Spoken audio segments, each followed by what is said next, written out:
Hello viewers, আসসালামু আলাইকুম। আজকে আমি চলে আসছি কলারঘাট হাটে।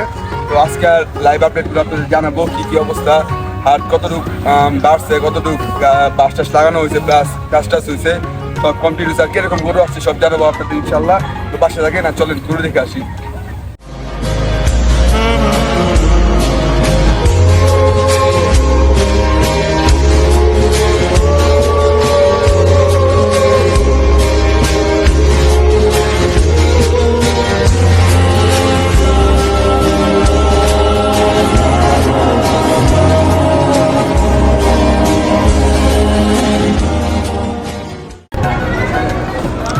কালকে এই হাটটা খালি ছিল, এখন মোটামুটি গরু আসছে ভালোই, মানে আরো গরু আসা শুরু হয়েছে। আপনার এই যে বাস টাস লাগাচ্ছে, কালকে এখানে শুধু বাস লাগাইছিল, আজকে মোটামুটি গরু আসা পড়ছে এখানে।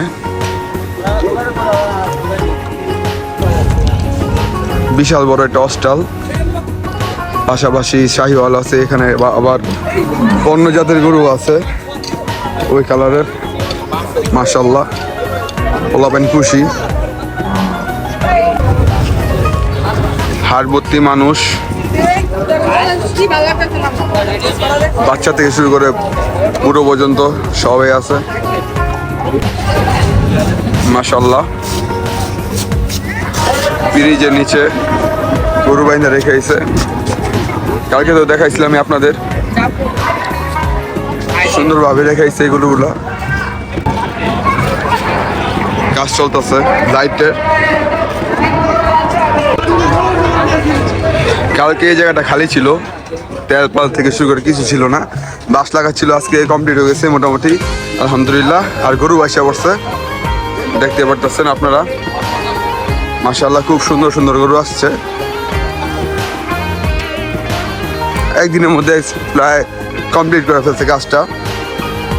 এই যে এখন কাজ চলতেছে, যে বাকি অংশগুলা তেলপাল লাগাবে।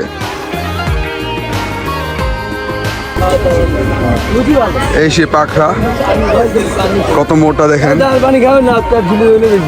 ফুলে ঠেলে গেছে পানি খাইতে খাইতে। এই যে দেখেন, এটাও একটা ফুল আর দেশাল, খুব সুন্দর। এই একটা ক্রস, খুবই লম্বা একটা গরু। এই জায়গাটা ভালোই কাজ, মাটি টানি ফালায় কাজটা শেষ কমপ্লিট করে ফেলছে। বাকি কাজ করতেছে, তেলপাল লাগাবে। আশা করি কালকের মধ্যে পুরা এরিয়ার কাজ শেষ হয়ে যাবে। খাওয়া দাওয়া চলতেছে গরুর, মনে হয় এখন আসছে গরুগুলা, তাই খাওয়া দাওয়া করাচ্ছে। এই লাইনের গরুগুলা আজকে আসছে, এই লাইনের ওই লাইনের সব গরুগুলো আজকে আসছে। দুইটা 500, সাকিব ভাই বলতেছে আপনি দুইটা নাকি 500। এটা ইম্পসিবল, অনেক বড় গরু মাশাআল্লাহ। হস্টাল গাছের নিচে রেখে গেছে। এই যে উঠে গেছে গায়ে, তো সাবাস, আমাদের দেখে উঠে গেছে, দাঁড়ায় গেছে আমাদের দেখানোর জন্য। কি অবস্থা ওর, এটা বাইরে অনেক লম্বা। অর্ণব দাঁড়াও তো দেখি কি অবস্থা। মাশাআল্লাহ, দেখছেন অর্ণব চিকুন লাগতেছে ওর সামনে, কত দানব আর বড় গরু।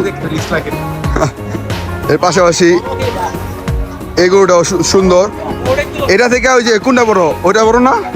ওইটা বড়, এটা মোটামুটি সুন্দর, ভালো বড়। দুইটাই ভালো বড় গরু।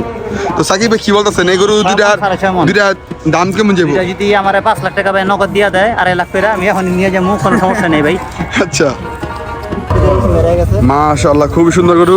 কত কত কত মনে হচ্ছে সেল আছে, কিরে কত করে? এই হাটে লাইটের সুব্যবস্থা আছে, তবে মানে মাটির কাজগুলা করতে হবে, নিচে কাজগুলা বাকি অনেক মাটিটা দিকে সমান করতে হবে। এছাড়া এটা হচ্ছে আপনার নদীর পাড়ে যে শেডটা, ওই শেডটাতে সব কিছুই আপনার লাইটিং ব্যবস্থা আছে, লাইটিং আছে, বড় বড় গরু আছে এখানে, সব জায়গায় আছে। আবার গ্যাসের চুলাও আছে, ফ্যানের ব্যবস্থাও আছে। বড় গরু মাশাআল্লাহ মাশাআল্লাহ। এই পাশের হাটেও লাইটিং এর সুব্যবস্থা হয়েছে। খুব সুন্দর লাইট লাগানো আছে, অনেক লাইট। এর মানে উপযুক্ত হয়ে গেছে একদম পারফেক্টলি এখানে গরু দেখার জন্য। কলারঘাট হাটে অনেক গরু আসছে। এই শেড মানে এই পাশে শেড প্রায় ভরে গেছে, কিছু বাকি খালি ওইখানে ছাড়া ভালোই গরু আছে এখানে, সব জায়গায় গরু আছে, আরো গরু আসবে মাশাআল্লাহ। এতগুলা মেসি রোনালদো এখানে দাঁড়ায় আছে, এই বাস আসতেছে ব্রিজের নিচে, এখানেও হাট বসাইছে, বাস টাস লাগাইছে, গরু বাইন্ধা রাখছে এখানে মাঝারি সাইজের, খুব সুন্দর সুন্দর গরু। এই যে এই পাশেও একাই সব গরু। আজকে এই কলারঘাট হাটে 60 টলার গরু আসছে, সুন্দর হাট। ব্রিজের নিচেও এখন গরু এসে বসতে, আমরা ভাবছিলাম আসবে না, যাক আয়না বসে গরু। এর মানে পুরো লম্বা সাইজ একভাবে আগের মতন লম্বা ভাবে হাট বসবে। যাক ভালো হয়েছে, লম্বা লম্বি হাটটা বসে গেছে, দেখ আলহামদুলিল্লাহ ভালো। তো যাবো চাইতেছে সামনে যে জায়গাগুলো আছে ওই জায়গাগুলোতে হাট বসবে। নিচে গরু রেখে আইছে, ঘাস খাইতেছে, তাজা ঘাস। যাক আমরা ভাবছিলাম যে এবছর এইখানে হাট বসবে না, যাক বসে পড়ছে আলহামদুলিল্লাহ ভালোই। তো আজকের কলাঘাটে ব্লগ এখানে শেষ, আপনাদের সাথে আবারও কালকে ইনশাআল্লাহ দেখা হবে। আসসালামু আলাইকুম।